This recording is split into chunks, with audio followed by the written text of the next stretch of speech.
తెలుగుదేశం ప్రభుత్వం ఆంధ్ర రాష్ట్రంలో వచ్చినప్పటి నుంచి దాడులు, అక్రమాలు, హత్యలు తప్పితే ఈ గడిచిన 3 నెలల్లో ఏమైనా చేశారా అనడానికి ఎటువంటి పని లేకుండా పోయింది. ఈరోజు ఎంత దుర్మార్గం అంటే జోలకల్లు గ్రామం, పిడుగురాళ్ల మండలం, గుర్జాల నియోజకవర్గంలో ఒక దళిత మహిళ, ఎస్సీ మహిళ, పాపం వాళ్ళ నాన్న కోటా రేషన్ బియ్యం కోటా చేసుకునేవాడు 10-15 సంవత్సరాలు. ఆయన చనిపోయిన తర్వాత కూతురికి వచ్చింది.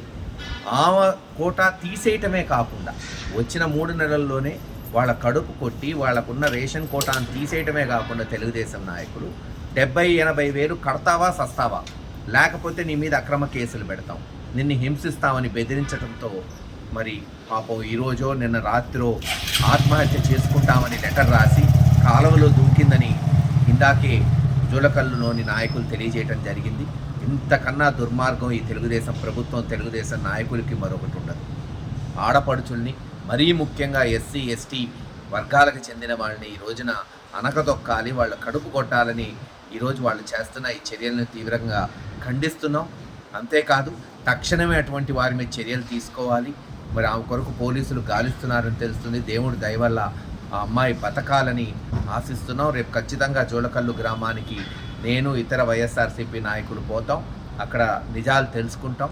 తదుపరి చర్యలు ఏముంటాయి కూడా మరి త్వరలోనే తెలియచేస్తామని తెలియజేస్తాం.